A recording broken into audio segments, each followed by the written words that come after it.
యేసుక్రీస్తు శక్తి కలిగినటువంటి నామంలో మీ అందరికీ నా వందనాలు తెలియజేసుకుంటున్నానండి. ఈరోజు మన కొరకు సిద్ధపరచబడిన లేఖన భాగంలో మనం ఒకసారి చూద్దాము. మత్తయి సువార్త 26వ అధ్యాయము 36 నుండి 46 వచనాల మధ్యలో ఉన్న అంశము. 41వ వచనాన్ని ఒకసారి చదువుదాం. మత్తయి సువార్త 26వ అధ్యాయము 41వ వచనం.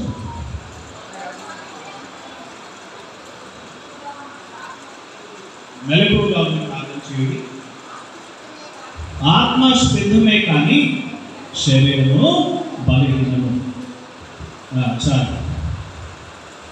చాలా రోజుల క్రితము ఒక దొరగారు, అంటే ఫారెన్ నుండి వచ్చిన ఒక ఆయన ప్రసంగం చేయడానికి ఆయన పిలిచినప్పుడు ఆయన ఒక పల్లెటూరు దాటి ఆ పొలాలు దాటి అతను ఒక పల్లెటూరుకి చేరుకోవాలి.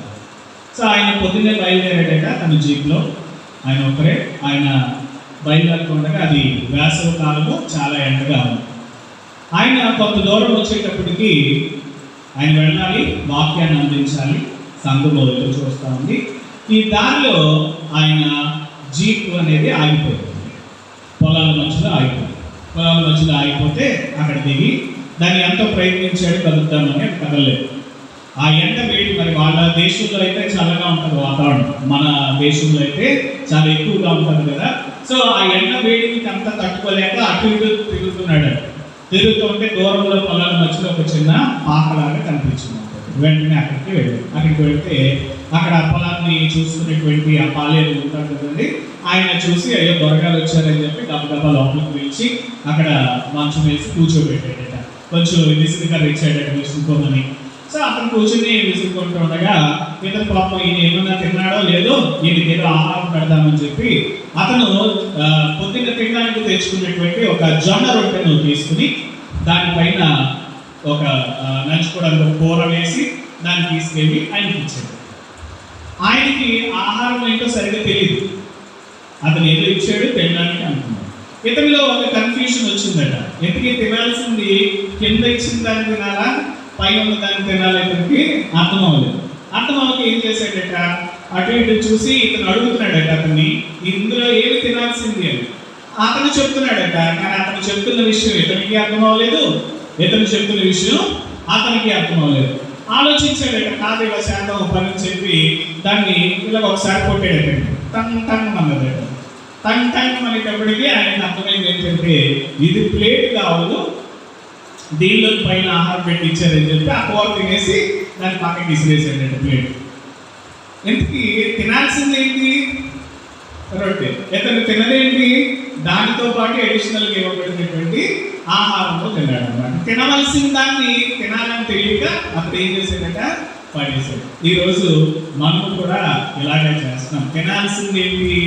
మనిషి రొట్టె వల్ల మాత్రం కాక దేవుని నోటి నుండి వచ్చు ప్రతి మాటను బట్టి బ్రతుకుతాడు. సో ఆ పెంకులాగా ఉన్నది ఏంటంట, పరిశుద్ధ గ్రంథం. ఇందులో ఉండేటువంటి మాటలు అన్నీ కూడా మర్మయుక్తముగా ఉన్న మాటలే. మనము చదివినప్పుడు ఒక అర్థం ఇస్తాయి, ధ్యానించినప్పుడు మరొక అర్థం ఇస్తాయి. చదవడం ఏంటి, ధ్యానించడం ఏంటి?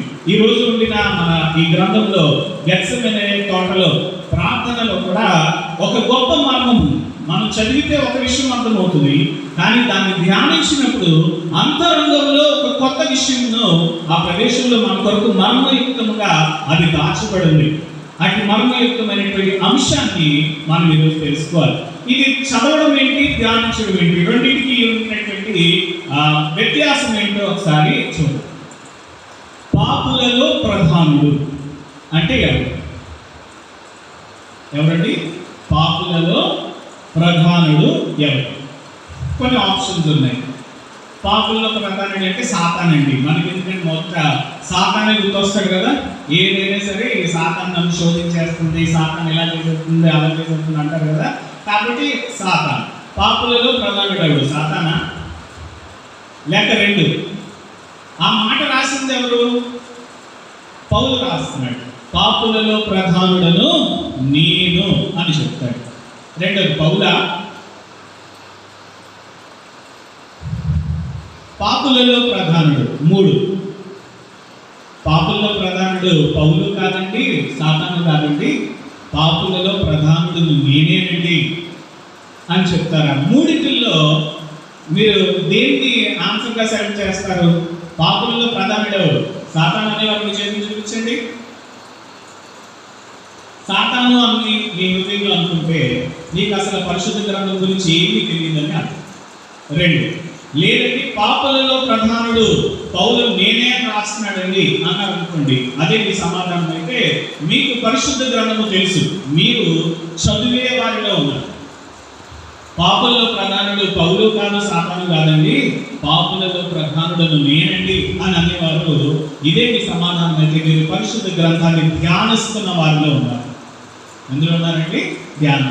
ధ్యానించేవాడు ఆ గ్రంథంలో ఉండినటువంటి విషయాలను మనమే వ్యక్తిగతంగా అన్వయించుకుని దానిని అనుసరించి జీవించగలుగుతాం.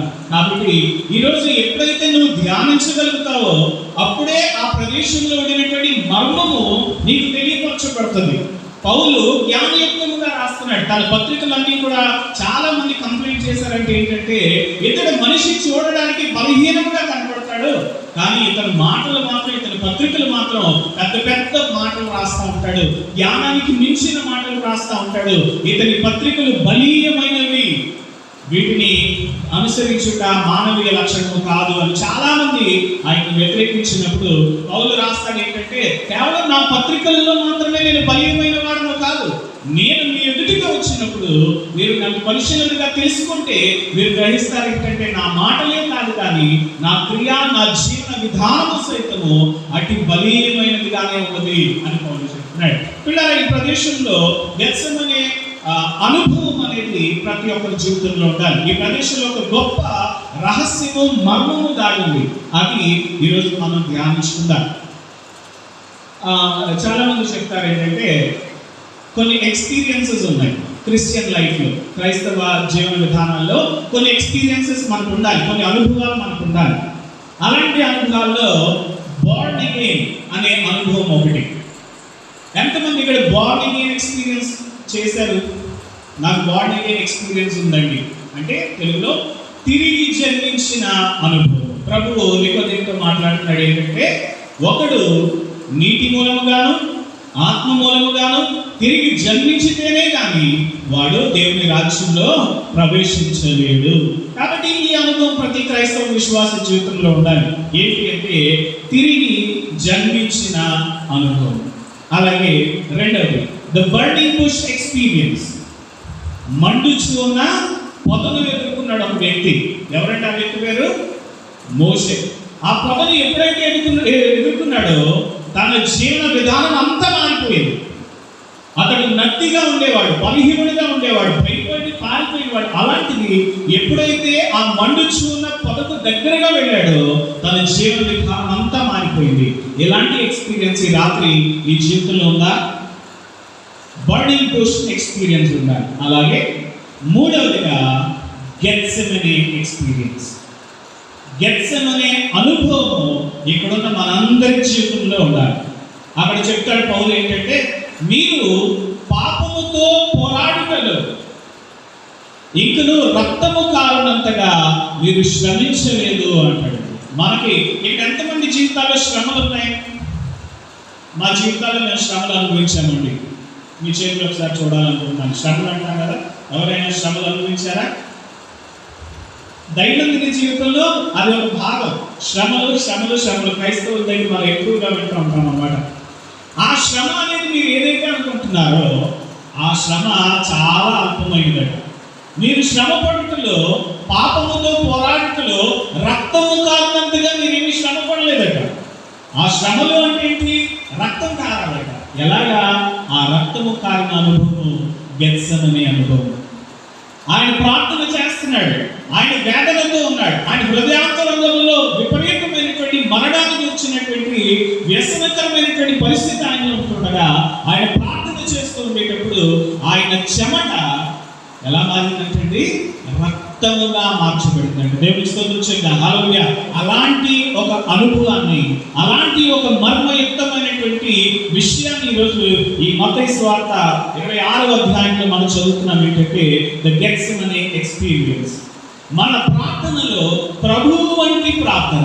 ఆయన ఎలాగైతే తన చెమట రక్తముగా మారినంతగా ఆయన ఆ పాపంతో పోరాడి దాన్ని అధిగమించాడో, అలాంటి అనుభవము లేనిదే మనం దేవుని రాజ్యంలో ప్రవేశించుట అసాధ్యం.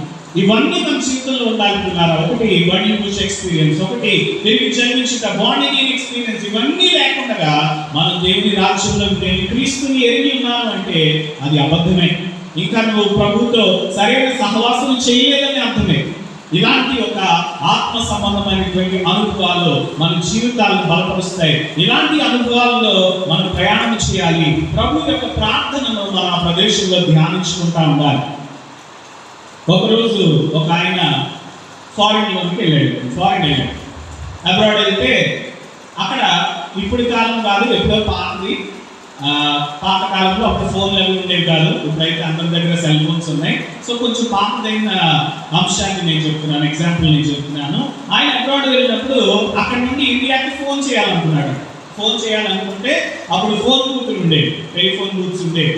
ఆయన ఆ టెలిఫోన్ బూత్లోకి వెళ్ళాడు. ఎక్కడైతే మనకి ఇండియా కాబట్టి అక్కడ మనిషి ఉంటాడు, ఆడే డైల్ చేస్తాడు, ఆడే ఇస్తాడు, మాట్లాడతాడు, టైం ఎంత అయిందో చెప్తాడు, రేట్ ఎంత అయిందో తీసుకుంటాడు. అయితే అక్కడ అంత ఆటోమేటిక్గా కాబట్టి ఒక ఫోన్ బూత్లోకి ఆయన వెళ్ళాడట. ఫోన్ ఉంది, దాన్ని ఫోన్ చేద్దాం అనుకుంటే అది చీకటి అయిపోయింది. అతనికి లైట్ కనపట్లేదు, లైట్ లేదు. లైట్ ఉంటే లైట్ ఎక్కడుందో చూసుకుని, ఆ స్విచ్ ఎక్కడుందో, ఆ ఫ్యాన్ ఎక్కడుందో చూసుకుని వేయడానికి ప్రయత్నిస్తున్నాడు. ఎంతోసేపు ప్రయత్నిస్తున్నాడంటే చెమటలు కారిపోతున్నాయి. అతను ఫోన్ చేద్దాం అనుకుంటున్నాడు, ఆ లైట్ కనిపించట్లేదు. బయటకు వచ్చేస్తున్నాడు, ఒక్క పెట్టేస్తున్నాడు, చెమటలు పట్టేస్తున్నాయి. కొద్దిసేపు ఆలోచించి మళ్ళీ వెళ్తున్నాడు. మళ్ళీ లోపలికి వెళ్ళి అన్ని కుస్తీలు పడుతున్నాడు. ఎక్కడ చూసినా సరే బటన్ ఎక్కడ కూడా లేదు. ఆ లైట్ వెలిగే అవకాశం లేదు, ఆ ఫ్యాన్ వెలిగే అవకాశం లేదు, అక్కడ ఫోన్ చేయడానికి అవ్వట్లేదు. గంటలు గడిచిపోతున్నాయి, ఎవరి సహాయం దొరకట్లేదు. ఎందుకంటే అర్థం అవ్వట్లేదు ఈ ఆటోమేటిక్ ఎలా యూజ్ చేయాలి. చాలాసేపు తర్వాత ఆయన ఏం చేశాడంటే ఇది మన వల్ల కాదని చెప్పి ఆ వెనకాల ఉన్న తలుపు వేసాడు. తలుపు వేయగానే లైట్ అయిపోయింది, ఫ్యాన్ పెరిగింది. అప్పుడు అతనికి కనబడుతుంది ఈ తలుపు. ఆ స్విచ్ ఎక్కడ ఉందంటే ఆటోమేటిక్గా అది తలుపు వేయగలిగినప్పుడు అది వెలుగుతుంది, తలుపు తీసేసినప్పుడు ఆరిపోతుంది. అంత ఆటోమేటిక్గా. ఇక్కడ ప్రభు కూడా అదే చెప్తున్నాడు. మీరు ప్రార్థన చేసినప్పుడు మీరు ఏం చేయాలట? శాస్త్రుల వలె, పరిసయ్యుల వలె అందరికీ కనబడవాలని కాక, ఎక్కడ మార్కెట్ ప్లేసెస్లో, సంత వీధుల్లో అక్కడ కాకుండా మీరు ఎక్కడికి వెళ్ళి ప్రార్థన చేయాలి? మీ గదిలోకి వెళ్ళి మీరు మీ తలుపును వేసుకుని అంటున్నాడు. ఎప్పుడైతే ఆ ఫోన్ బూత్లో ఆ తలుపు వేయగానే ఆ లైట్ ఎలాగైతే వెలిగిందో, నువ్వు ఎప్పుడైతే ఆ తలుపు వేసి నువ్వు వ్యక్తిగతంగా ప్రభు సన్నిధిలోనికి నువ్వు వస్తావో, ప్రభువు యొక్క మహిమ నీ మీద ప్రకాశిస్తుంది. ఆమేన్. దేవుని స్తోత్రం చేద్దాం. హల్లెలూయా. అది ప్రకాశిస్తుంది. నీ ప్రార్థన ఎక్కడికి వెళ్తుందండి? మీరుకి వెళ్తుంది అంటున్నాడు ప్రభు. నీవు ప్రార్థన చేయనప్పుడు వేషధారుల వలె, పరిసయ్యుల వలె, సదుకాయుల వలె కాక, నీవు నీ ఇంటిలోనికి వెళ్ళి, నీ గదిలోనికి వెళ్ళి ఆ తలుపు వేసుకుని నీవు మోకరిల్లి ప్రార్థన చేయనప్పుడు రహస్యమందు నీ ప్రార్థన ఆలకించుచున్న నీ తండ్రి నీకు బహుమానం ఇస్తాడు. ఆమేన్. ఎంత మంచి మాటలండి. రహస్యమందు నీ ప్రార్థనను ఆలకించు నీ ప్రభువు నీకు ఎక్కడ సమాధానం ఇస్తాడు, ఎక్కడ ప్రతిఫలం ఇస్తాడు? అది కూడా రాయబడింది.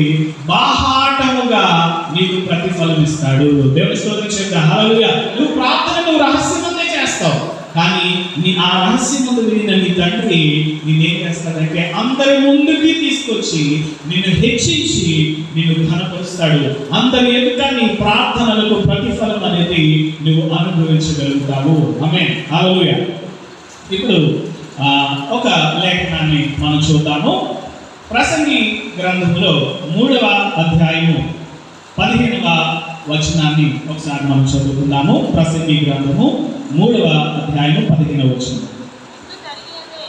ముందు జరిగినదే ఇప్పుడు జరుగును, జరగబోవునది పూర్వమందు జరిగినదే, జరిగిపోయిన దానిని దేవుడు మరలా రప్పించును.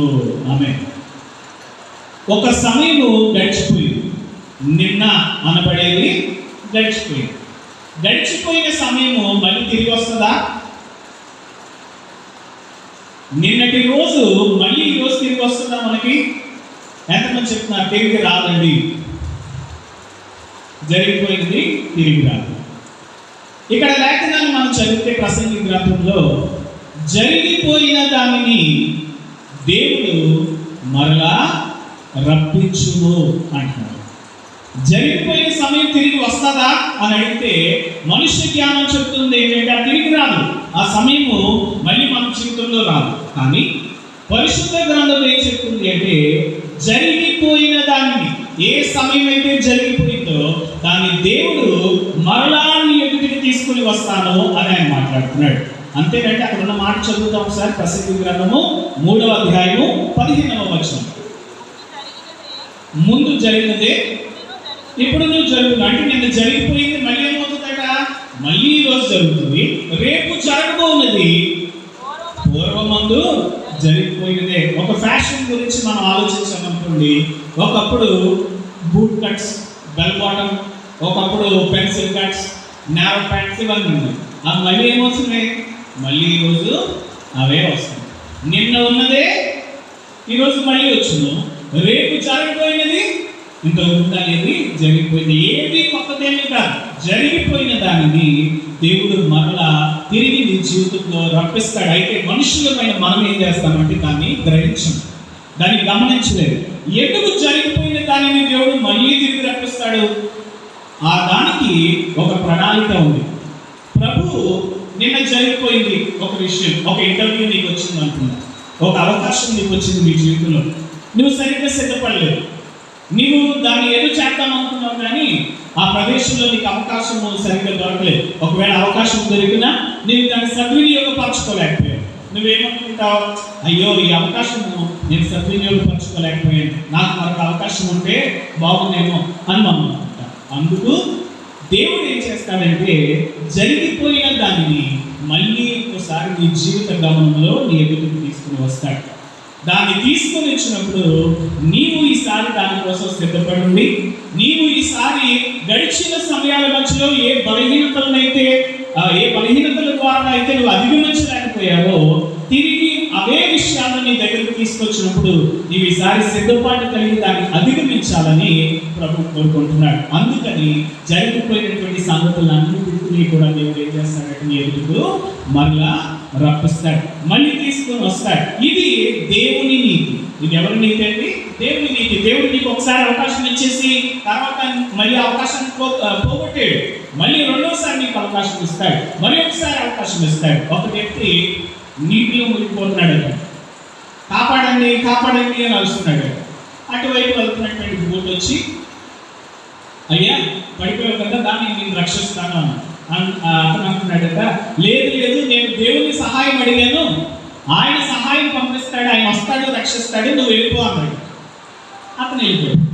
ఇంకొక అతను వచ్చాడు కొద్దిసేపు చెంపాడు వేసుకుని, మరి బాబు చచ్చిపోతావు కొద్దిసేపు అంటే దా వచ్చి నేనే సహాయం అంటే అన్నాడట, లేదు లేదు నేను దేవుడిని అడిగాను, దేవుడు నాకు సహాయం పంపిస్తాడు, నువ్వు వెళ్ళిపో అన్నాడు. అలా వచ్చిన వాళ్ళందరూ వెళ్ళిపోయారు. ఇతను చచ్చిపోయాడు. ఇతను చచ్చిపోయిన తర్వాత దేవుని దగ్గరికి వెళ్ళి, ప్రభువా నువ్వు నన్ను ఎందుకు రక్షించలేదు, నేను మునిగిపోయి నీ కోసం ఇంత ప్రార్థన చేశాను అంత ప్రార్థన చేశానంటే ప్రభు అన్నాడట, మరి నేను రక్షించడానికే కదా అన్ని పనులు పంపించాను నీ దగ్గరికి, అంతమంది మనుషులు పంపించాను, నువ్వు ఒక్క అవకాశం కూడా నువ్వు తీసుకోలేదు, ఎన్నిసార్లు పంపించిన వాళ్ళందరినీ వెళ్ళిపోమన్నావు. పిల్లరా, దేవుడు నీకోసం అవకాశములను పంపిస్తూ ఉంటాడు. అయితే మనమే వెరుగుతనంగా వాటిని ఏం చేస్తూ ఉంటామంట, ఇది దేవుడు పంపించిన అవకాశం కాదని మనం వదిలేస్తూ ఉంటాం. కాబట్టి దేవుడు ప్రతి క్షణం ప్రతిసారి మనకు అవకాశం ఇస్తానే ఉంటాడు. ఒక మాట ఉంది, ప్రకటన గ్రంథం అనగానే మనకి ఒక దేవుని మాట ఒకటి గుర్తు రావాలి. ఏంటి? నేను త్వరగా వచ్చుచు ఉన్నాను. అందరికి ఒకసారి గట్టిగా చెప్తాను, నేను త్వరగా వచ్చుచు ఉన్నాను.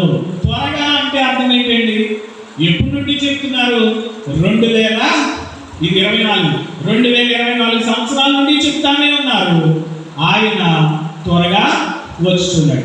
గ్రంథము తీసినప్పుడల్లా అక్కడ రాయబడి ఉంటుంది, ఇదిగో నేను త్వరగా వచ్చుచున్నాను. ఎప్పుడు వస్తాడు? ఇదే విషయాన్ని పౌలు ఉన్న సమయంలో పౌలుతో అడుగుతున్నారు, మీరందరూ ఇలాగ బోధ ప్రకటిస్తున్నారు, యేసు ప్రభు త్వరగా వచ్చుచున్నాడు, త్వరగా వచ్చున్నాడు, త్వరగా వచ్చున్నాడు, తరములు గడిచిపోతున్నాయి తప్ప మీ బోధన మారటం లేదు, ఆయన త్వరగాను రావటం లేదు. అప్పుడు ప్రభు అంటున్నాడు ఏంటంటే, నిజానికి ప్రభు వచ్చే సమయానికి ఇక్కడ ఎవరిలోనైనా విశ్వాసము అనేది కనుగొంటాడా? ఆయన ఆలోచిస్తున్నాడు, ఇక్కడ నేను వెళ్ళిపోతాను, సరే వెళ్ళిపోతే ఇక్కడ విశ్వాసం ఎంతమందిలో ఉంటుంది? నిలకడగా ఉండే విశ్వాసం మనలో చాలా తక్కువ. ఒక క్షణానికి మన విశ్వాసం అంతా ఏమైపోతూ ఉంటుందండి, మారిపోతూ ఉంటుంది. ఇప్పుడే అంటాం దేవుడు చేస్తాడు, ఆమేన్. ఇంటికి వెళ్ళగానే దేవుడు ఎప్పుడు చేస్తాడు? ఈ రైల్వే ట్రాక్స్ ఉంటాయి కదా రోడ్డు మీద, ఇలా డైవర్షన్ ట్రాక్స్ దాని మీద వస్తూ ఉంటాయి. మీరు చర్చకు వచ్చినప్పుడల్లా దైవజనులు చెప్తా ఉంటారు ఏంటంటే, దేవుడి యొక్క నిరీక్షణ ఉంచండి, దేవుడు మీ జీవితాల్లో కార్యాలు చేస్తాడు, నీ కష్టాలు తీరిపోతాయి, నీకు అది జరుగుతుంది ఇది జరుగుతుంది. వెంటనే ఈ మాటలు విన్నప్పుడు మనం ఏమవుతామంటే కొంచెం ఉత్తేజితులం అవుతాం. నిజమే, దేవుడు ఉన్నాడు, దేవుడు చేస్తాడు, నమ్ముట నీ వల్ల అయితే నవ్వానికి సమస్తము సాధ్యం. సోమవారం దేవుడు చేస్తాడు, మంగళవారం దేవుడు చేస్తాడు, బుధవారం ఏదో కష్టం వస్తుంది, నెమ్మదిగా నా జీవితం ఏంటో ఇదేంటో, మళ్ళీ శనివారం వచ్చేటప్పటికి దేవుడు లేడు అనేటువంటి అంశాల్లో మనం చేస్తాం.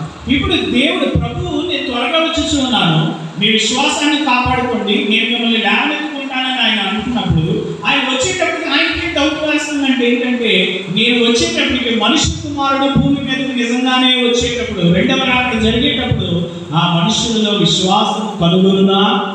ఈ ప్రశ్న ఎవరికి వస్తుందంటే ప్రభువుకే వస్తుంది. వీళ్ళు అంత నమ్మకంగా ఉంటారా? ఎప్పటి వరకు ఉన్నవాడు రక్షింపబడతాడు? అంతవరకు నమ్మకంగా ఉండేవాడు మాత్రమే రక్షింపబడతాడు. మరి మనం అంతవరకు నమ్మకంగా ఉండగలమా? నిలకడ మన జీవితంలో ఉందా?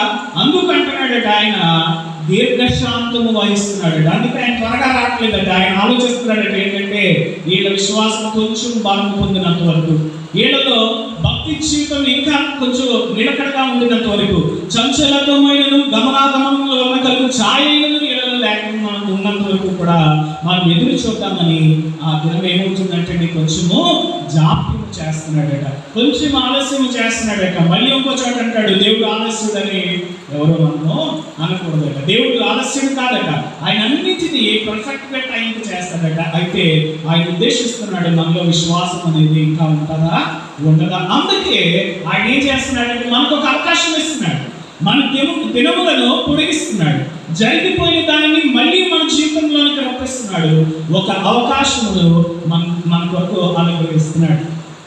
ఈ జరిగిపోయినటువంటి విషయం ఏంటి, వాటిని మళ్ళీ తిరిగి రప్పించడం అనేది ఏంటి అనేది మనం ఈరోజు ధ్యానించుకుంటున్నాము. క్షమించండి, మత్తయి సువార్త 26వ అధ్యాయంలో ఈ మాట. ఆది కాండంలో మనకి ఒక తోట కనపడుతుంది. ఆది కాండంలో ఒక తోట, ఆ తోట పేరు ఏదైనా తోట. జరిగిపోయిన ఒక అంశాన్ని మనం ధ్యానించుకుంటున్నాము. ఆది కాండంలో ఒక తోటను దేవుడు వేసి దానిలో మంచి చెడులను వివేచించగలిగినటువంటి వృక్షమును, అలాగే జీవ వృక్షములను దానిలో నాటించి దానిలోనికి మంటిలో నుండి ఒక తన ఆకారము చొప్పున తన స్వరూపము చొప్పున ఒక మనిషిని తయారు చేసి తన నాసికా రంధ్రములలో జీవవాయువుని ఊది సజీవునిగా అతని చేసి ఆ ఏదెను తోటను సేద్యపరచడానికి ఆ మనుష్యుని నియమించాడట. ఆ మనుష్యుని పేరు ఆదాము. ఆమేన్. హల్లెలూయా చెప్దాం. ఓకే, ఆదాములు ఎంతమంది ఉన్నారు? మళ్ళీ ఇందాకలాగే చదివిన వారు, తెలియని వారు, ధ్యానించిన వారు. ఆదాములు ఎంతమంది ఉన్నారు?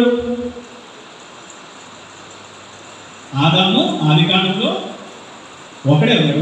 ఒకడే ఉన్నాడు అన్న వాళ్ళు చేతులు చూపించండి. లేదండి ఇద్దరు ముగ్గురు ఉన్నారండి అన్న వాళ్ళు చేతులు చూపించండి. రెండింటికి చేతులు లేవా? సరే, ఆదాములు దాని గురించి మాట్లాడతాం. ఆదాములు ఎంతమంది ఉన్నారు? అయితే ఈ ఏదైనా తోటలో ఆ ఏదైనా తోటను సేద్యపరచడానికి ఒక సజీవమైనటువంటి ఒక మనిషిని, మట్టితో తయారు చేయబడినటువంటి ఒక మనిషిని తయారు చేశారు. ఇతనిని మనం ఫస్ట్ బార్న్ ఆఫ్ క్రియేషన్ అంటాం. అంటే సృష్టి యొక్క జ్యేష్ఠుడు. జ్యేష్ఠుడు అంటే పెద్దవాడు. వీటిలో ఎవరైనా పెద్దవాడు చిన్నవాడు ఇలా ఉంటారు కదా. జ్యేష్ఠుడు అంటే పెద్దవాడు. సో సృష్టి అంతటికి జ్యేష్ఠుడు ఎవరండి? ఆదాము. ఈ ఆదాముని దేవుడు తన స్వరూపము చొప్పున తన పోలిక చొప్పున తయారు చేసుకుని అతన్ని తీసుకుని చెట్టు పెట్టాడట ఏదైనా తోటలో ఉంచి. ఈ ఏదైనా తోటలో ఉంచినప్పుడు దేవుడు స్పష్టంగా చెప్పాడు ఏంటంటే, ఈ తోటలో ఉన్నదంతా నీదే, నీవు దీన్ని పరిపూర్ణంగా అనుభవించవచ్చు. అయితే ఒక్క ఆ మంచి చెడులు వివేచించడానికి తగినటువంటి ఫలములు అనుగ్రహించి ఆ చెట్టును మాత్రము తప్ప మిగిలినంతా నీదే, నువ్వు దాన్ని సేవించవచ్చు, దాన్ని బలపరచు, దాన్ని అనుభవించు, దాన్ని ఏలుబడి చేయు అని చెప్పి దేవుడు అతనికి అధికారం ఇచ్చాడు. ఇతను ఆ అధికారంతో నివసిస్తున్నాడట.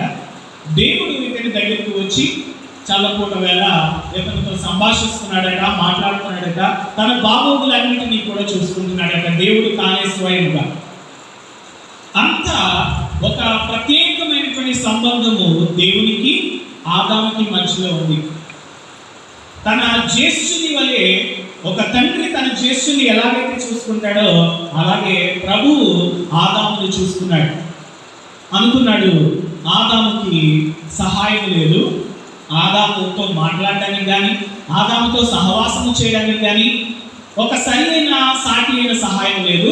మనం ఏం చేద్దామంటే ఒక సాటి అయిన సహాయం ఆదాము కొరకు సిద్ధపరచుదాం అనుకున్నాడు. అనుకుని ఎవరిని తీసుకుని వచ్చాడు? వెంటనే ఇక్కడ సాటి అయిన సహాయం అనగానే మనం ఏమనుకుంటామంటే స్త్రీని తీసుకుని వచ్చేసాడు సహాయం కోసం అనుకుంటారు.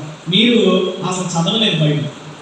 అక్కడ రాయబడి ఉన్న ప్రకారంగా ఏం చేశాడంటే, ఆదాముకి తగినట్టుగా భూమిని లేక మట్టిలో నుండి ఆదాముని ఎలాగైతే తీశాడో అలాగే మట్టిలో నుండి కొన్ని జీవ జంతువులను తయారు చేశాడు. ఆదాముకి సాటి అయిన సహాయం ఇవ్వడానికి ఆ జీవ జంతువులను తయారు చేసి ఆ జంతువులను తీసుకుని వచ్చి ఆదాము దగ్గర నిలవబెట్టి వీటికి నువ్వు పేర్లు పెట్టు అన్నాడు. వెంటనే ఆదాము వాటికి పేర్లు పెట్టాడు. ఆ రోజు ఆదాము వాటిని ఏ పేర్లతో అయితే పిలిచాడో ఈ రోజుకి వాటి పేర్లు అలాగే ఉన్నాయని పరిశుద్ధ గ్రంథం చెప్తాంది. అయితే ఇన్ని చేసినా కానీ ఆదాముకు సాటి అయిన సహాయం దొరకలేదు అని ప్రభువు ఆలోచించాడు అని అక్కడ అంటున్నాడు. కాబట్టి సాటి అయిన సహాయం అనగానే స్త్రీలందరూ నేనే అని చెప్పుకోవడానికి లేదు. అక్కడ ఏం తయారు చేశాడట? జీవ జంతువులను తయారు చేశాడు. అంటే నాకు తెలిసి ఒక ఏనుగుని లేక మనిషి ఆకారంలోనే ఉండేటువంటి చింపాంజీలని, కోతులను ఇలాంటి తయారు చేశాడు అనుకుందా. సో వాటి వలన అతనికి అతనిలాగే అవి ప్రవర్తిస్తున్నాయి, కానీ అతనికి సాటి అయిన సహాయం దొరకలేదు. వెంటనే ఏమనుకున్నాడంటే ఇది బయట నుండి వచ్చే సహాయం కాదని ఆదాము యొక్క ప్రకటన తీసి హవ్వను తయారు చేసి తీసుకుని వెళ్ళి ఆదాముకి ఇచ్చాడు. ఆదాము అన్నాడు, నాలో నుండి తీయబడింది కనుక నా ఎముకలోని ఎముక, నా మాంసంలో మాంసము కాబట్టి నేను నారి అనబడుతున్న నరులోని తీయబడింది అన్నాడు. వెంటనే వీళ్ళిద్దరు సహవాసం చేస్తున్నాడు. ఈ లోపల అక్కడ సినారియోలోకి వస్తుంది ఏంటంటే, జంతువులన్నిటికంటే భూమి మీద ప్రాకు పురుగులన్నిటికంటే కూడా వివేకము కలది సర్పము వచ్చిందట. అన్నదట, దేవుడు దాన్ని తినొద్దు అన్నాడు, కానీ దాన్ని గురించి పరిశీలన చేయొద్దు అనలేదు కదా. దాన్ని మీరు తింటే కనుక మీకు తెలివితేటలు వచ్చేస్తాయి, దేవుని వంటి వారు మీరు అయిపోతారు, దేవుని కంటే మీరు గొప్పవారు అయిపోతారని చెప్పి హెచ్చరిక చేస్తే హవ్వ అనుకుందట, ఆ ఫలమును చూసిందట. చూసినప్పుడు అది చూచుటకు రమ్యమైనది గాను జ్ఞానమిచ్చు వివేకమైనది గాను అని అక్కడ లేఖనం చెప్తుంది. చూడటానికి ఎలా ఉందంటే ఆ ఫలము అట్రాక్టివ్గా ఉందంట, అందంగా ఉందంట, రమ్యంగా ఉందట. అయితే తింటే జ్ఞానం ఇచ్చేదిగా తెలివితేటలు ఇచ్చేదిగా అనిపించిందంట. వెంటనే దాని దగ్గరికి వెళ్ళి అనుకుంటుంది ఏంటంటే, దేవుడు తినొద్దు అన్నాడు కానీ చూడొద్దాని లేదు కదా. ఏమిటి నిజమేనా? దేవుడు ఏమన్నాడు? ఆ ఫలమును తినొద్దు అన్నాడు. చూడొద్దన్నాడా? చూడొద్దనలేదు కదా. అది చూద్దాం అనుకుంది. ఎప్పుడైతే చూద్దాం అనుకుందాం ఇంకొక ఆలోచన వచ్చిందంటే, దేవుడు తినొద్దు అన్నాడు కానీ దాని దగ్గరికి వెళ్ళొద్దని చెప్పలేదు కదా. దాని దగ్గరికి అడుగులు వేసుకుంటూ వెళ్ళింది. మళ్ళీ అనుకుందంట, దేవుడు తినొద్దు అన్నాడు కానీ పట్టుకుని చూడొద్దు అనలేదు కదా. నన్ను పట్టుకున్నాను. దేవుడు తినొద్దు అన్నాడు కానీ నేను తెంపొద్దు అనలేదు కదా అనుకుని తింటున్నాను. ఎవరో తినిపేశాను కదా, ఇంకెందుకే తినేసినాను. నేను తింటే తిన్నాను, మళ్ళీ నేను ఒకదాన్ని దొరుకుతాను. నేను నెమ్మదిగా నేరుగా ఎవరి దగ్గరికి వెళ్ళి ఆదాము దగ్గరికి వెళ్ళి, బాబు ఇంట్లో పనులు ఎలాగో తినిపేశాను, తినాను. ఆయన ఏం చేశాడంటే తప్పు నాది కాదని చెప్పి తన భార్య మాటని దాన్ని తిన్నాడు. తింటే ఇద్దరు ఏమయ్యారండి? శోధనలో పడ్డారు. ప్రభు వచ్చాడు, నీకు ఇలాగ జ్ఞానం ఇచ్చింది ఎవరు అన్నారు. సర్పం అన్నారు. ముగ్గురు శాపం తెచ్చుకున్నారు. ముగ్గురిని ఏదేని తోటలో నుండి ఏం చేశారట? బయటకు తోసేశారు. తోసేసి దాని పక్కన ఒక ఖడ్గజ్వాలను పెట్టాడట. ఎందుకు అంటే ఈ నరుడు ఎప్పుడైనా సరే వీళ్ళు మనం నమ్మలేము, వీడికి తెలివి జ్ఞానం వచ్చేసింది, మళ్ళీ దీనిలోనికి ప్రవేశిస్తాడేమో అని చెప్పి అతను అందులోనికి పంపించేసింది. మనం మాట్లాడుకుంటున్నాం మన జ్యేష్ఠుడైన ఆదాము గురించి. దేవుని స్తోత్రం చేద్దాం. హల్లెలూయా. ఈ జ్యేష్ఠుడు మానవాళి అంతటిలోనూ మొదటివాడే, పాపము చేయడంలోనూ ఇతడు జ్యేష్ఠుడే, మరణాన్ని అనుభవించడంలోనూ కూడా ఇతడు జ్యేష్ఠుడే. మట్టిలో తీయబడడంలోనూ జ్యేష్ఠుడే, పాపం చేయడంలోనూ జ్యేష్ఠుడే, ఏదైనా వాటిలో నుండి తోలివేయబడడానికి జ్యేష్ఠుడే, చచ్చిపోయిన వాడు కూడా ఇటు మొదటివాడు. మొదటి ఈ యొక్క ఆదాము ఏమయ్యాడండి? చచ్చిపోయాడు. మనందరము కూడా మొదటి ఆదాము యొక్క వంశస్థులమే. మనందరము కూడా ఆ ఆదాము వలన వచ్చినటువంటి శోధనను అనుభవించిన వారిని. ఆదాము ఎలాగైతే శోధింపబడ్డాడో, ఎలాగైతే దేవుని ఆజ్ఞను అతిక్రమించాడో, అలాగ అతిక్రమించిన వారము, ఆ వంశావళిలో ఆ జీన్స్ కలిగినటువంటి వారము, ఆ లక్షణాలు కలిగిన వారము మనమే. ఆ జ్యేష్ఠుని వెంబడించి మరణమును పాపమును మన జీవితాల్లో మనం అనుభవిస్తున్న వారము, దేనమైన శరీరములో ఆ జ్యేష్ఠుని పోలి జీవించుచున్న వారము మనమే. ఈరోజు మన జ్యేష్ఠుడు ఆదాము ఎలా ఉన్నాడో మనము అలాగే ఉన్నాము. ఆదాము ఎలాగైతే శోధనలో తప్పిపోయాడో మనము అలాగే తప్పిపోతున్నాము. ఆదాము పాపము వల్ల మరణము ఎలాగైతే తెచ్చాడో మన జీవితాల్లో కూడా మరణం వస్తుంది. మనము మట్టిలోకి తీయబడ్డాం, తిరిగి ఎక్కడికి వెళ్ళిపోతున్నాము? మట్టిలోనికి వెళ్ళిపోతాం. ఇది జరిగిపోయినది. ఇదేంటంటే జరిగిపోయింది. ప్రసంగి గ్రంథంలో మనం ఇప్పుడు చదువుకున్న 3వ అధ్యాయము 15వ వచనం మరొకసారి చదువుతాం.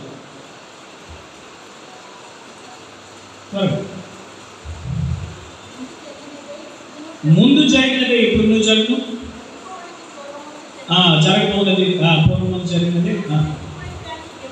జరిగిపోయిన దానిని దేవుడు మరలా రప్పించును. ఇప్పటి వరకు మనం చదువుకున్నదంతా జరిగిపోయింది, జ్యేష్ఠుడు. ఇప్పుడు జరిగిపోయిన దాన్ని దేవుడు ఏం చేస్తానన్నాడు? మరలా రప్పిస్తాడట. ఎక్కడ అది జరిగిందా? మత్తయి సువార్త ఈరోజు మన కొరకు ఏర్పాటు చేయబడినటువంటి లేఖన భాగంలో అదే విషయము మళ్ళీ ఇంకోసారి చదువుతాం. మత్తయి సువార్త 26వ అధ్యాయము 36 నుండి 46 వచనాలు చదువుదాం. మొదటి వచనం చదువుదాం.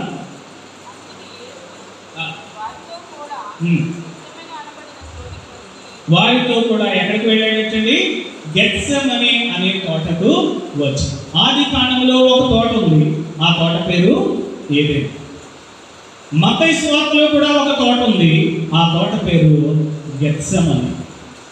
మొదటి ఆదాము ఎలాగైతే ఉన్నాడో, ఆదాములు కడపటి ఆదాము కూడా ఉన్నాడు. ఆదాములు ఇద్దరు.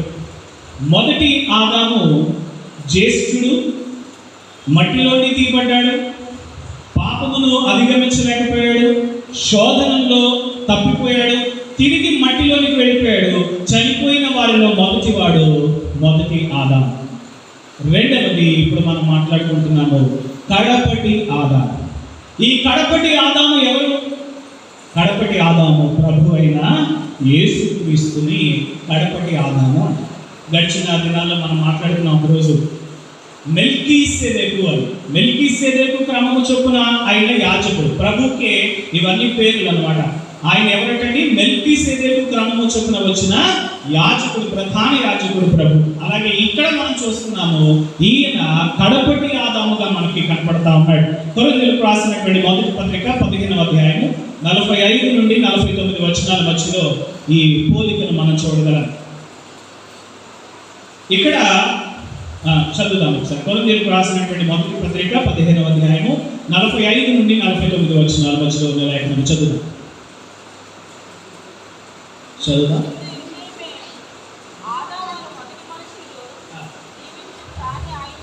ఆదాము అను మొదటి మనుషుడు జీవించు ప్రాణి అయ్యాడు. అంటే జీవించు ప్రాణి. ఒక ప్రాణి దేనికోసం బ్రతుకుతాడు? ఇక్కడ ఉన్న మనందరికీ కూడా కావలసినటువంటి 3 సహజమైనటువంటి విషయాలు చెప్పండి. కాంగ్రెస్ స్లోగన్ అన్నమాట.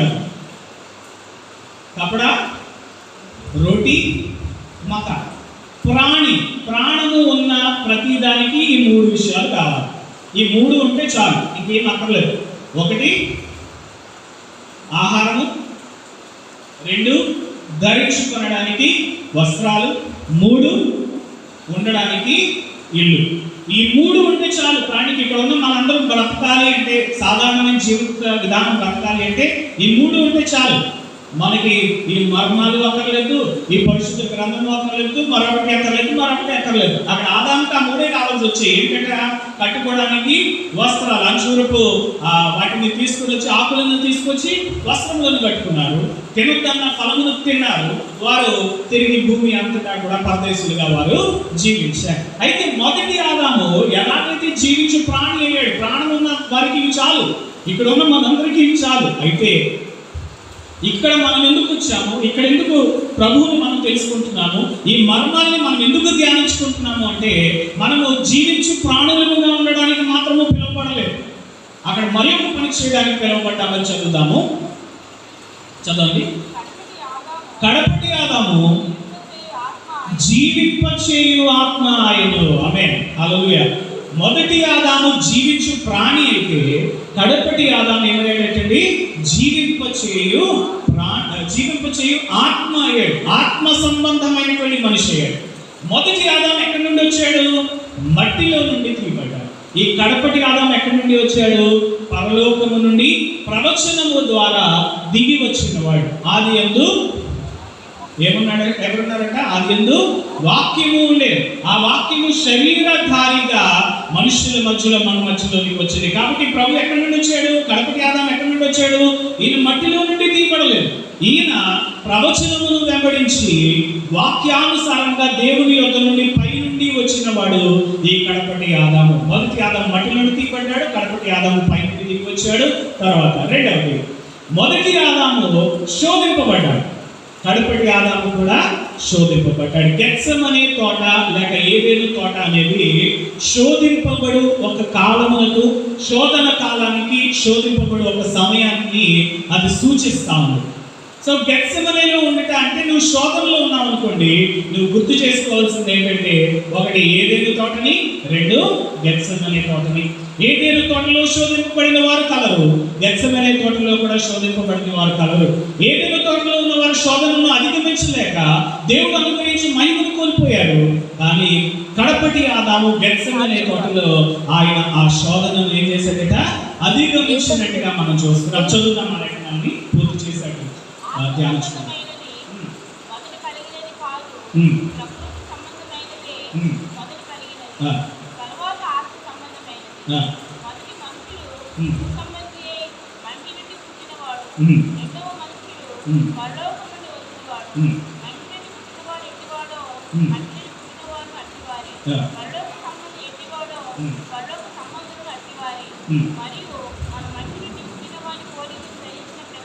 మనము మంటి నుండి పుట్టిన వారి పోలికను ధరించుకున్నాం.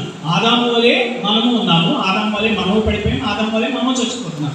అతన్ని ఎలాగైతే పోలిక చేసి మనం జీవిస్తున్నామో, అలాగే కడపటి ఆదామును కూడా పోలిక చేసి మనం జీవించాలి. చదువుదా.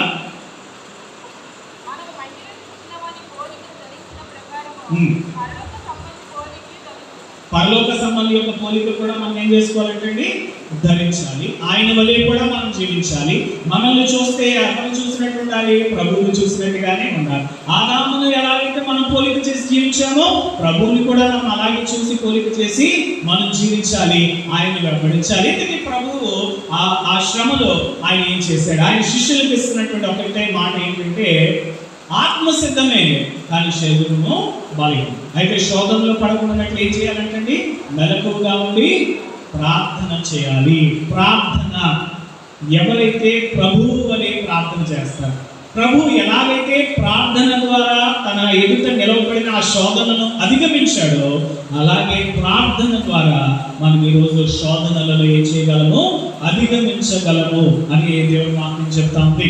ఆ ప్రదేశంలో అంటాడు ఏంటంటే, యాకోబు పత్రికలు అంటాడు, ఎవరికైనా శ్రమ సంభవించిన అతడు ప్రార్థించవలెను, ఎవరికైనా సంతోషము కలిగిన అతడు ఏం చేయాలంటే పాటలు కీర్తనలు పాడి దేవుని నామమును మహిమపరచవలెను. ఎవరికైనా అనారోగ్యము బలహీనత కలిగిన వారు ఒకరినొకడు పాపములు ఒప్పుకొనుచు పెద్దలను తీసుకుని వెళ్ళి తైలంతో అభిషేకించి ప్రార్థన చేయవలెను. అప్పుడు మీ పాపములు క్షమించబడతాయి, అప్పుడు మరణకరమైన రోగములు సైతము స్వస్థపరచబడతాయి అంటాడు. కాబట్టి ఒక్కొక్క సందర్భానికి ఒక్కొక్క ఆజ్ఞ మనకి ఇవ్వబడింది. నువ్వు బాధలో ఉన్నప్పుడు నువ్వు చేయాల్సిన పని ఏంటంటే ప్రార్థన చేయాలి. ప్రభువు ఆ గెత్సెమనీకి వెళ్ళినప్పుడు ఆయన ప్రార్థన చేయడానికి వెళ్తున్నాడు. ఎందుకయ్యా నువ్వు ప్రార్థన చేయడానికి వెళ్తున్నావు అంటే ఆ శిష్యులతో చెప్తున్నాడు ఏంటంటే నాకు మరణము అగునంతగా వేదన కలుగుచు ఉన్నది. ఆమె ఆయనకి ఏం కలుగుతుందంటే వేదన కలుగుతుందంటే ఎలాంటి వేదన కలుగుతుంది? మరణము కలుగునంతగా వేదన కలుగుతుంది. జరగబోయే సంగతులను ఆయన ముందుగా ఎరిగిన వాడు కనుక తనలో విపరీతమైన వేదన కలుగుతుంది. వేదన కలిగినప్పుడు ఆయన చేసిన పని ఏంటి అంటే ఎవరికైనా శ్రమ సంభవించినా అతడు ప్రార్థించవలెను. ఎలా ప్రార్థించాలి? గెత్సెమనీ అనుభవం నీ జీవితంలో ఉండాలి. గెత్సెమనీలో శ్రమ కలిగినప్పుడు ఆయన చెమట రక్తముగా మారినంతగా తనలో విపరీతమైనటువంటి పరిస్థితులు కలిగినప్పుడు ప్రతికూల పరిస్థితులు ఎదుర్కొనడానికి ఆయన మోకరిల్లి తండ్రి నాయన అని ఆయన విజ్ఞాపన చేస్తున్నాడు. నా చిత్తము కాదు నీ చిత్తము సిద్ధించునుగాక.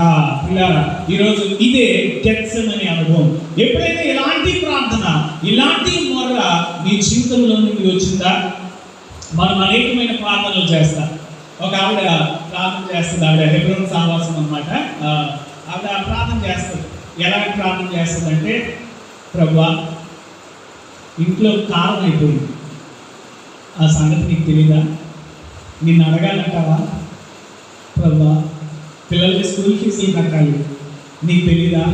నువ్వు ఇవ్వగలవు కదా, నువ్వు ఇచ్చేయచ్చు కదా.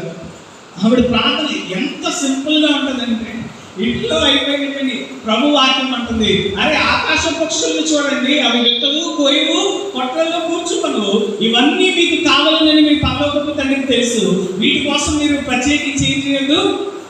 ప్రార్థన. మరి మనం ప్రభు కరెంటు బిల్లు కట్టాలి, ఎలాగా? వేసవకాలం వచ్చేస్తుంది, ప్రభు ఏసీ కావాలి, మన ప్రార్థనలన్నీ ఇలాగే ఉన్నాయి. అయితే పిల్లరా ఇక్కడ చెప్తున్నాడు ఇవన్నీ మీకు కావాలని ప్రభువుకు తెలుసాడు. ఈ అవసరాలన్నీ మీకు కావాలని ఆయన ఇస్తాడు. ఆ టైంకి వచ్చేస్తుంది, నువ్వేం కంగారు పడక్కర్లేదు. కానీ నువ్వు ప్రార్థించినప్పుడు ఏ అనుభవం ఏ ఉండాలి? గెత్సెమనీ ప్రార్థన అనుభవము మన జీవితంలో ఉండాలి. ఆ విపరీతమైన పరిస్థితుల్లో శోధనను అధిగమించాడు ప్రభువు. కానీ అదే రాత్రి ఆయనను బట్టి అభ్యంతరపడి తొలగిపోయిన వారు ఉన్నారు.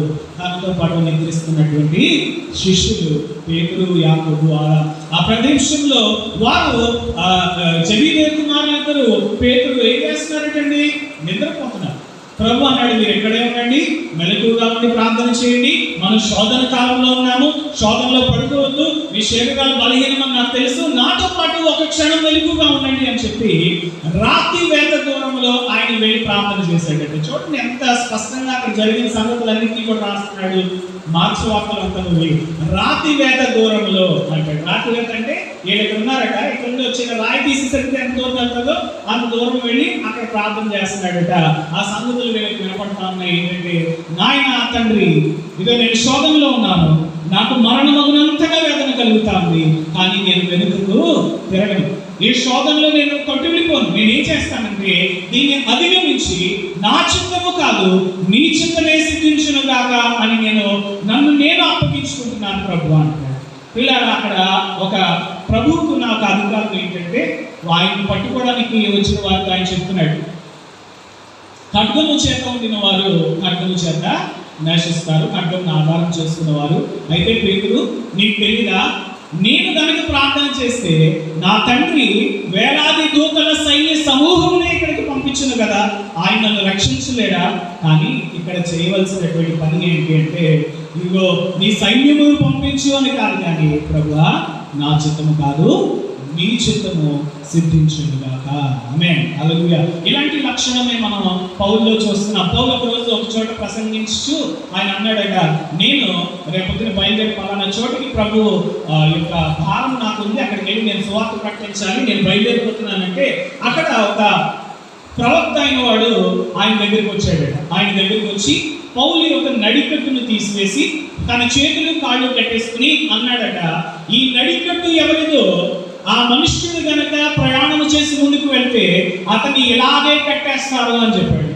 ఒక హెచ్చరిక వచ్చింది ఏంటంటే, ఆ ప్రవక్తకు తెలిసింది ఏంటంటే, పౌలు కనుక ఈ ప్రదేశంలో బయలుదేరి వెళ్తే సువార్త ప్రకటించడానికి ఏ దేశానికి అయితే వెళ్తున్నాడో ఆ దేశంలో ఆయన్ని బంధించేస్తారు, అతన్ని స్వేచ్ఛగా తిరగనివ్వరు, చెరసాలలో వేస్తారని చెప్పి ఆల్రెడీ ఏం చేశారు, ప్రవచనం వచ్చింది. ప్రవచనం వస్తే మనం ఏం చేస్తాం? మీ గురించి నాకు ఏదో కల వచ్చింది, నేను అన్నాను రేపు జాగ్రత్త అండి, మీరు రోడ్డు మీదకి వెళ్ళకండి, ఏదో ఉద్దేశాలు ఏమంది అని చెప్పాను అనుకోండి, మీరు ఏం చేస్తారు? ఆ రోజంతా ఉపవాసం చేసి ఇంట్లోనే కూర్చుని ఆ రోజంతా బయటకు వెళ్ళరు. కారణం ఏంటి? ప్రమాదం మన కోసం పొంచి ఉన్నది. కోవిడ్ అంటే తాళాలు వేసుకుని ఇంట్లో కూర్చుని ఎవరైనా బయటకు వెళ్ళామా? ఎవరు వెళ్ళలేదు. అయితే ఇక్కడ పౌలుకి చెప్తున్నాడు ఏంటంటే, ఈ నడికట్టు ఎవరిదో అతన్ని ఇలాగే కట్టేస్తారని సాదృశ్యంగా ప్రవక్త చెప్తుంటే పౌలు అంటాడు, నన్ను కట్టేసినా పర్వాలేదు, నన్ను చెరసాల్లో వేసినా పర్వాలేదు, నేను ముందుకే వెళ్తున్నాను. ప్రభువుకి ఇక్కడ తెలుసు, ఆల్రెడీ ఆయన ఏం చేస్తారు? శిలువ వేస్తారు. పాపుల చేతికి అప్పగించడానికి ఇస్కరియోతు యోధాన్ని పంపించింది ఈయనే. వెళ్ళు బాబు, నువ్వు వెళ్ళి నువ్వు చేయవలసినటువంటి పని చేయు. అయినా సరే ఆయన తండ్రి, నా చిత్తము కాదు నీ చిత్తమే సిద్ధించునుగా అన్నాడు. కడపటి ఆదాము శోధనను ఏం చేశాడండి? అధిగమించాడు. మొదటి ఆదాము ఏం చేశాడు? శోధనలో తొట్టిల్లిపోయాడు. కడపటి ఆదాము శోధనను అధిగమించాడు, ప్రభు కోసం నిలబడ్డాడు. ఆయన జ్యేష్ఠుడయ్యాడు. దేనిలో జ్యేష్ఠుడయ్యాడో తెలుసా? చనిపోయిన వారు తిరిగి పునరుత్థానములో ఆయన జ్యేష్ఠుడయ్యాడు. అంతటి వరకు చనిపోయిన వాడు తిరిగి లేచినది లేదు. అక్కడ ప్రభువు కడపటి ఆదాము అనబడుతున్నాడు. ఎందుకు అంటే ఆయన చనిపోయి మూడవ దినమున ఆయన లేఖనములు చెప్పినట్టుగా ఆయన పునరుత్థానంలోకి వచ్చాడు. దేవుని స్తోత్రం చేద్దాం. హల్లెలూయా. ప్రియులారా, ఆయన కడపటి ఆదాము. మొదటి ఆదామును వెంబడించి మనం పాపము చేసినట్లయితే, మొదటి ఆదామును వెంబడించి మనం మరణించినట్లయితే, తిరిగి మంటిలోనికి వెళ్ళిపోయినట్లయితే, కడపటి ఆదామును కూడా పోలి మనం జీవించవలసిన బదులమై ఉన్నాము. ఆయన వలె ప్రార్థించే అనుభవం మనలోకి రావాలి. ఆయన వలె మరణములోను పునరుత్థానములోను సైతము మనం పాలివారముగా ఉండాలి. దేవుని స్తోత్రం చేద్దాం. హల్లెలూయా. ఇప్పుడు మీరు మొదటి ఆదామును పోలి జీవిస్తారా? కడపటి ఆదామును పోలి జీవిస్తారా? కడపటి ఆదామును పోలి మనం జీవించాలి. పిల్లలు అక్కడ లేఖనంలో చెప్తున్నాడు ఏంటంటే, నోవహు దగ్గర అంటాడు, అప్పుడు జనులు ప్రార్థించుట ఆరంభించింది. ఆది కాలంలో ఏమైందంట? అప్పటి నుండి జనులు ఏం చేయడం మొదలు పెట్టారట? ప్రార్థించడం మొదలు పెట్టారట. మరి అంతకుముందు ఏం చేసేవారు అంటారు కదా, ఒక ఆయన అంటాడు, మీరు బాగున్నారండి, థ్యాంక్ యూ అండి, బాగున్నారు. ఇంతకుముందు ఇంకా బాగుండేవారండి. అలాగా అప్పటి వరకు ప్రార్థన చేస్తూ ఉండేవారు. అంతకుముందు ఏం చేస్తూ ఉండేవారు? వారు దేవునితో మాట్లాడుతూ ఉండేవారు. ఆదాము తర్వాత తరం వారు దేవునితో ఏం చేస్తున్న అనుభవంలో ఉన్నారు? మాట్లాడుతున్న అనుభవంలో ఉన్నారు. ఇద్దరు అన్నదమ్ములు. ఎవరండి అన్నదమ్ములు? కయాను, హేబేలు. వీరిద్దరు దేవునితో ప్రార్థించే అనుభవంలో ఉన్నారా? మాట్లాడుతున్న అనుభవంలో ఉన్నారా? మాట్లాడుతున్న అనుభవంలో ఉన్నారు. అలాంటి మాట్లాడుతున్న దేవునితో ముఖాముఖిగా మాట్లాడే అనుభవంలో నుండి వారు ఏమైపోయారట? కలిగిపోయారు. ఈ రోజు కూడా మనందరము ప్రార్థనే చేస్తున్నాం. దేవునితో ఎంతమంది ప్రార్థన చేస్తున్నారు? ఎంతమంది దేవునితో మాట్లాడుతున్నారు? చేతులు చూపించండి. ఎంతమంది ప్రార్థన చేస్తున్నారు? ఇక్కడ ఆ ప్రార్థనే ఎప్పుడో చేస్తాం మనం. ఇంకా దేవునితో మాట్లాడే అనుభవమా? దేవునితో మాట్లాడే అనుభవం. ఏది చెప్తాడు సమూయేలుకి ఏంటంటే, ఇదిగో నాకు స్వరం వస్తూ ఉంది, సమూయేలు సమూయేలు అని ఎవరో నన్ను పిలుస్తున్నారు. పిలిస్తే వెంటనే ఇతను ఏది చెప్పాడు ఏంటంటే, మోకాళ్ళు వేసి నీకు తెలిసిన ప్రార్థన అంతా, నీకు నేర్పించిన ప్రార్థన అంతా చేసే అన్నాడా? అనలేదు. ఏమన్నాడు? ఆ స్వరము గనక మరొకసారి నిన్ను చేరితే నీవు చెప్పవలసిన మాట ఏంటంటే, ప్రభువా చిత్తగించుము, నీ దాసుడు ఆలకించుచు ఉన్నాడు. ఆమేన్. హల్లెలూయా. ఎప్పుడు మన వన్ వే ట్రాఫిక్, మనం మాట్లాడమే, మనం అడగడమే, ఇంట్లో ఉప్పు అయిపోయింది, పప్పు అయిపోయింది. దేవుని దగ్గరికి వచ్చిన తర్వాత ఆయనతో మాట్లాడే అనుభవంలోనికి మనం రావాలి. చెప్పండి, ఈరోజు మీరు ప్రార్థన చేసినప్పుడు మొత్తం మీ తలుపు వేసుకొని మీ గదిలోకి వెళ్ళి మాట్లాడండి. మీ ప్రార్థన అంతా కాదు కానీ, ప్రభువా చిత్తగించును, నీ దాసుడు ఆలకించున్నాడు. చెప్పండి అందరూ, ప్రభువా చిత్తగించును, నీ దాసుడు ఆలకి. సమూయేలుతో మాట్లాడిన ప్రభువు నీతో కూడా మాట్లాడగలిగిన వాడు. ఆమేన్. హల్లెలూయా. ఆయన మాట్లాడితేనే మనం ఈరోజు బ్రతుకుతాం. ప్రియులారా, దేవుని మాటను ఆధారం చేస్తూ మనము జీవించాలి. ఈ గెత్సెమనే అనుభవాన్ని మనమందరము కూడా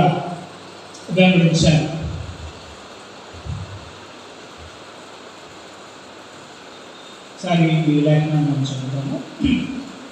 యాకోబు పత్రిక దగ్గరికి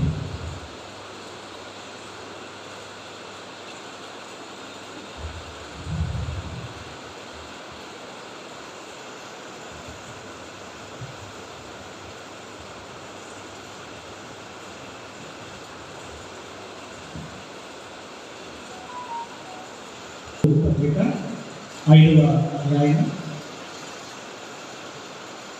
13వ వచనం నుండి చదువుకున్నాము. 18వ వచనం వరకు ముగించుకుందాం. యాకోబు పత్రిక 5వ అధ్యాయము 13 నుండి చదవండి. ఎవరికైనా శ్రమ సంభవించినా వాళ్ళు ప్రార్థన చేయండి. ఈ అంశాలు గుర్తుంచుకోండి. మీకు ఎప్పుడైనా శ్రమలో ఉన్నప్పుడు మీరు చేయాల్సిన మొదటి పని ఏంటి? దాని నుండి పారిపోవడమో అటు ఇటు తప్పించుకోవడం మార్గాలు వెతకడమో కాదు, ప్రార్థన చేయండి. రెండు,